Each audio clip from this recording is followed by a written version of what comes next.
Thank you for coming. Our Inside Sources will be right back with our next segment.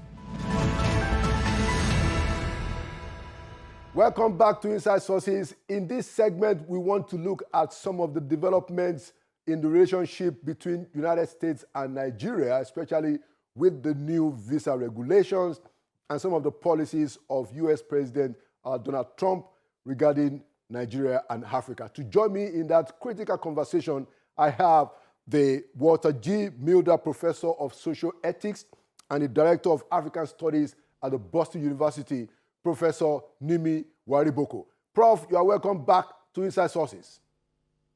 Thank you, Mr. Kande, for inviting me back. Thank you, sir. So, Prof, let's start the conversation with the new regulation that the U.S. Embassy has said that those applying for U.S. visa in Nigeria must also submit their social media history up until the last 5 years before the application. Of course, before that, the U.S. government has said that it can only give 3 months single entry visa. How do you respond to this set of policies, Professor Wariboko? Well, first of all, it creates a burden on the Nigerian applicants. It makes it difficult for them to fulfill the obligations of applying for visa, because now they have to have their 5 years social media account. So presumably they will give their password and everything for the U.S. Government to check. So at one level, that is intrusive, right, into people, and that even for young ones, we are going to hold them accountable for what they might have said in a moment of carelessness 5 years earlier or 4 years earlier. But on the other hand, the U.S. has a right to determine, to set the conditions for those it will let into its country. So it has a right to say, we want to check your account to see whether you have terrorist inclinations or some of the things that you do. You want to check. So that has been going on in the United States. Actually, today in the United States, if you apply for admissions, now they will do a security check on you. You give your social security number and they will do a security check. The university will do a security check. If you get a new job, the companies will do a security check. So you can say, maybe the U.S. Embassy is saying, just like in our country, we check people before we employ them or certain stuff, then we need to do that for people coming in for the same security reason. And that calls attention. Few years ago, a Nigerian woman, I think in Atlanta or so, got a job with the FBI and outlined she couldn't pass the security test.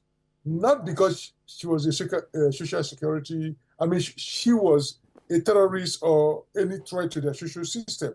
But what happened is that they found photos of nude young boys in our phone. It's not because she was a distributor.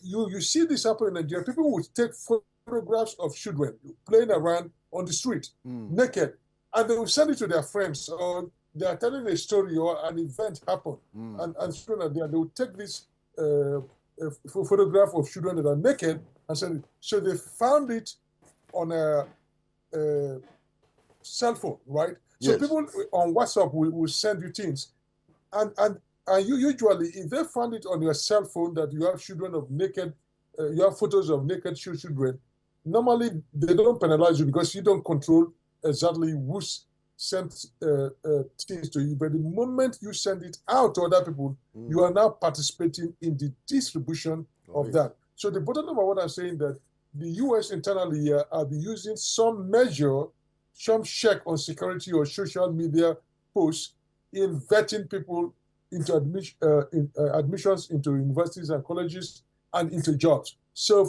from their perspective, it's not totally new, but that is notwithstanding, it creates extra burden on Nigerians applying for the visa. Thank you, Prof. Now, I mean, I agree with you that, of course, a country can make rules for those that want to come within its borders, just like the Americans have done. And I also agree with you that it's a bit, I had actually also said this publicly, that it's a bit of invasion of privacy. But to the extent that, you want to go to their country, you want to go to another man's country, then you should be willing to submit to whatever requirements are. But do you think that the U.S. government will make this kind of request to a non-African country, specifically Western countries? Why would you be asking an African country, Nigeria, this kind of request late in the day in the relationship between both countries? I think it suggests, a new kind of perception of what the U.S. government, led by Mr. Trump, thinks of Nigerians. Is that a reasonable speculation? Well, we've had stories that they've been doing that at the airport, actually. When people come in, they will randomly check their phones, or even if you are from Europe or from Asia. So we'll be hearing that story is going on. As a matter of fact, the Trump administration has placed more burden even for Europeans coming and charging them. So I went to England in May. Before, with a U.S. passport, you can just travel. Now you have to fill the ETSA form. Also a form you have to fill and wait for 24 hours or sometimes 48 hours for you to get it. So you cannot just wake up and go to Europe again. So other countries are retaliating. Some of the burdens that the U.S. government have put that relate, you cannot just go. So, but the way the diplomatic arrangement work, right? If Trump does that to Nigeria, Nigeria also has a right to demand that of U.S. citizens coming in. So generally, Trump came in. There have been a lot of changes about immigration laws, and has affected many countries. So I wouldn't say they're picking on Nigeria, but at the same time, you cannot get it past Trump that he has certain preference for European countries to come into the U.S. He has a preference over Africans coming in, and that is obvious because they are not giving the people coming from England a 3-month visa. Absolutely. Right? They still can come in and and stay on their on their normal visa at least for up to 90 days or so. And just following up, if we were to review the figures comparatively between how many Nigerians want to go to the United States and how many Americans want to come to Nigeria, I'm sure that there will be a very significant gap. You will find out that more and more Nigerians, especially young people, are out there, in the diplomatic streets here in Abuja, at times as early as 5 a.m., forming long queues even before the offices open around 7:30, 8 o'clock. So what do you think this says to our political leaders, or what does it say to us as a people when you look at that kind of, because, no matter how we dice it, it speaks something to our dignity, that we can be treated in such a way, and our people, very desperate to get out of the country, they are willing to make themselves undergo such treatment. How do you respond to that? Prof, you are a professor of social ethics. No, you hit the nail on the head, right? So the government may want to, or people may want to deflect attention by saying, oh, these are the conditions the U.S. government has established. But we need to ask the question, why is there oversupply of people going to the embassy? And because our economy is not functioning and the youths have no future, they think that they have no future staying in that country, and they want to go elsewhere so that they can make themselves better. And we're talking about it. These long queues, people forget, started in the 80s. Yeah, it's cumulative. Because people forget that the British embassy used to be on Awolowo Road. In Lagos. In the 80s, in the Ikoyi, Awolowo Road in Ikoyi, where in those days NPC was also on that road. And the queue became too much, and it generated protest. That was why the embassy moved away from Awolowo Road, the visa section of the embassy. And again, the same thing happening in the with the U.S. embassy in Lagos. Since the 90s, there has been queue. People has been going there since in the 90s by 5 a.m. or so, even earlier. Yeah, some people even sleep over. Some people even sleep over. They sleep over the previous night. Yeah, they sleep over. Like when I went for my visa coming to America to do my MBA at Columbia University, I went there at 4, and this was 1990. Yeah. Right? And that has been going on for some time. So we've not addressed the problem where a generation of the youth would want to travel. Remember when Buhari came into power in 85, the military coup, he had an advert, Andrew, don't go. So you see, the problem has been there. The government knew, and Buhari felt he could address it by advert on don't get out, travel away. It has not stopped. So we are talking about. He came in I think 84. It took over in 84 January. It took over in December. December 31st, 83. December 31st. But the advert, I know when this Bangladesh took over 84. Yes. August. So that is the time frame. And so if you look at from that time, it's over 40 years. We've not. So the children of those who wanted to jackpot at that time are now also jackpot. Sometimes it has come to their grandchildren. I mean, so if you were in your 20s in the 80s now, you are in your 60s. Absolutely. And so you are, if you stayed back in Nigeria, your children are facing the same option. So the government has not done anything. So instead of complaining about the price that the price of entering to the US, we should reduce the supply of people going there, and that would probably force them to rethink. But as long as they think that a lot of us want to pour into their country, they are making things difficult for us. And I don't agree that things should be difficult for Nigerians, but I believe that we have put ourselves in that situation. For 40 years, we've been having the same massive exodus to Europe and America, and we've not been able to address it so that people will have more confidence in their own country and want to stay there. I mean, when I was studying economics at University of Port Harcourt, and we did what they call regional economics and other things. And one of the things that I was taught, which stays with me, is that if you run your economy well, every region of the country, every area of the country, children should grow up, and whatever they will need to survive, go to good colleges, good job, will be in that region, so people don't get to move, right? So in the United States, 5 or 6 years ago, in a train, I met a woman, and I was talking to a white woman, and she's from New Hampshire. New Hampshire, if you are driving, is 6 hours from New York City. And she was like 44 years. She said that was the first time she was going to New York City. Yeah.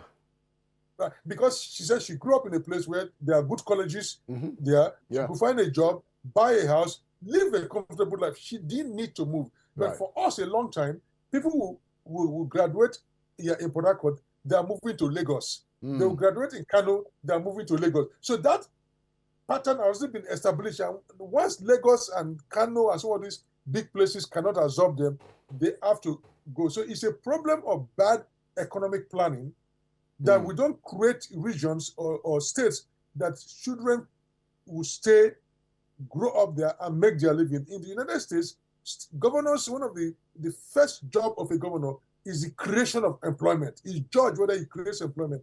And they do annual surveys to check if the youths are moving out of the state. If you are losing population in your state, the governor is concerned, because the governor's job is to create the environment that the young ones could go to school, get a job, and raise their family. If you don't do that, it has implications for many other aspects of the economy. But our governors are not looking at that. Very, very, very important point. And I wanted to bring in something that just happened a few days ago.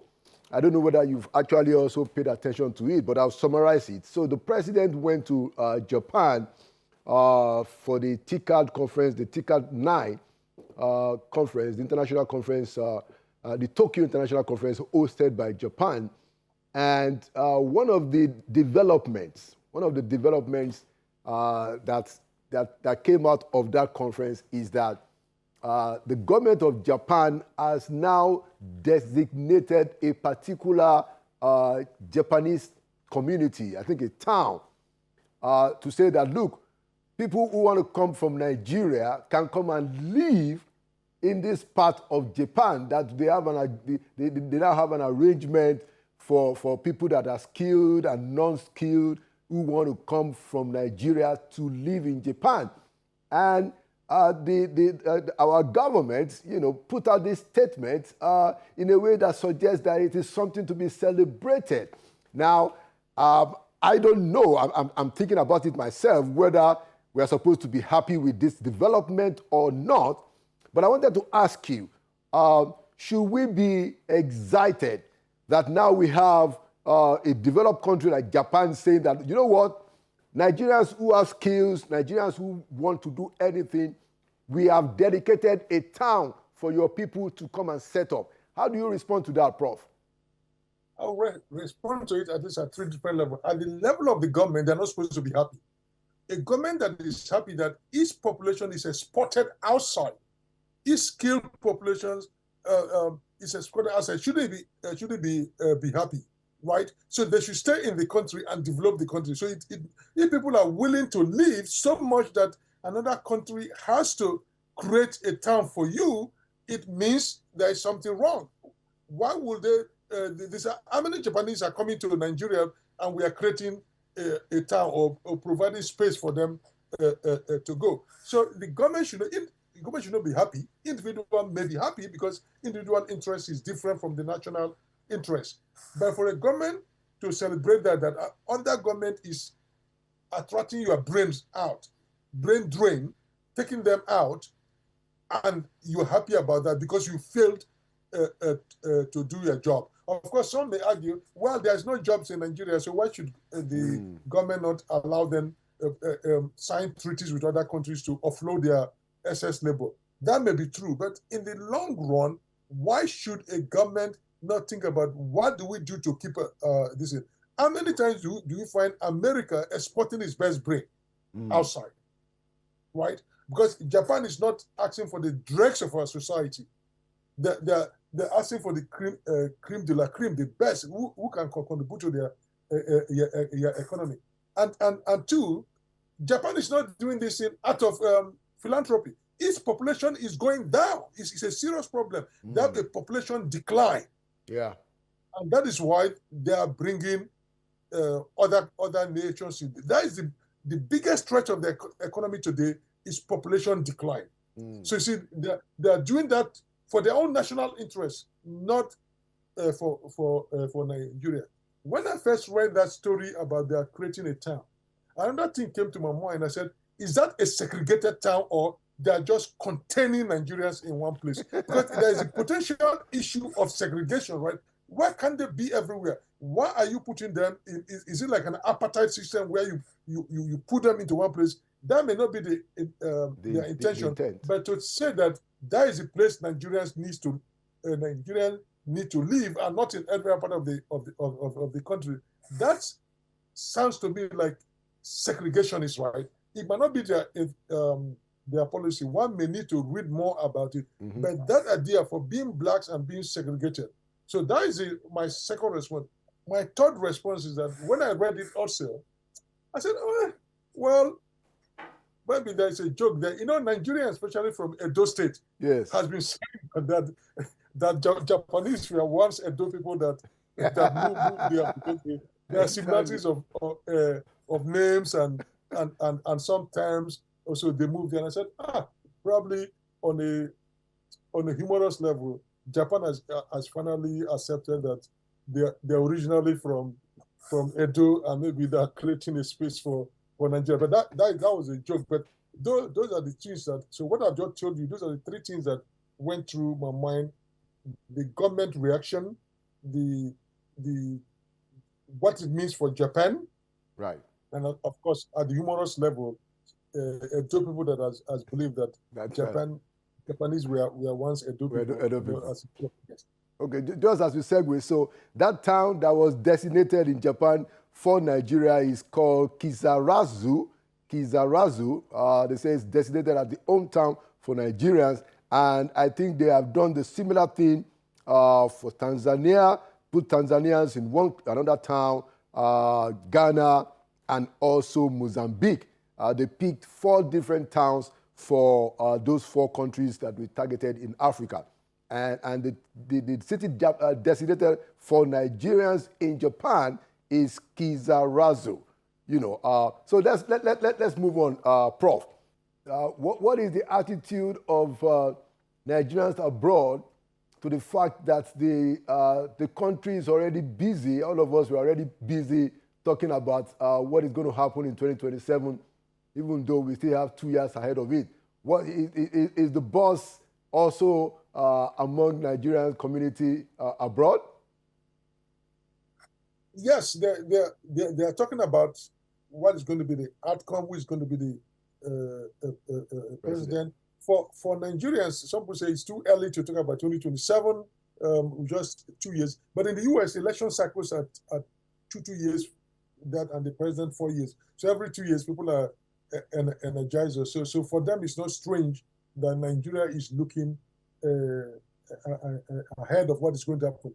But for many of them, they feel like at the end of the day, there will not be any substantive change because they do not have faith in the electoral system. That Nigerians will be allowed to vote and their votes will be counted and the winner will be announced because they feel that the system is rigged at many levels. So people don't have that confidence. And that is their concern.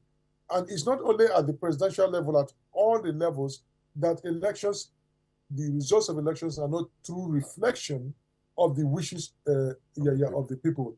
And they're also concerned that will Nigerians go out massively to vote, or because they are disappointed by the outcome of previous election, they are going to stay at home. Or if anything goes wrong, if somebody tries to rig the election, will they try to resist that? So these are the kind of conversation that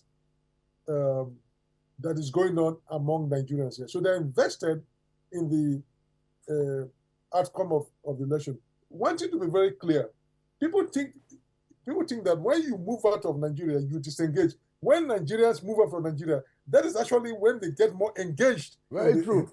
Very true. In the country. It's very true. They follow the news. I lived that life for 17 years. You are so correct.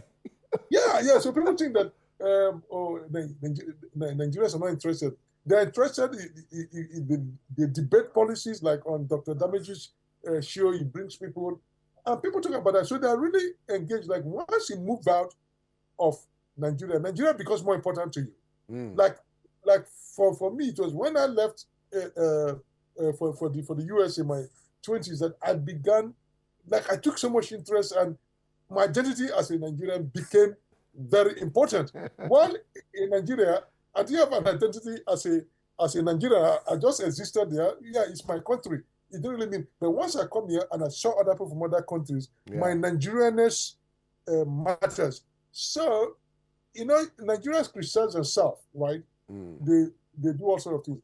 But if you're a foreigner, you got to be careful when you meet a Nigerian in the US. Anybody, are you you want to talk ill about Nigeria, they feel there is always something within themselves. If you are a foreigner, they will take you on.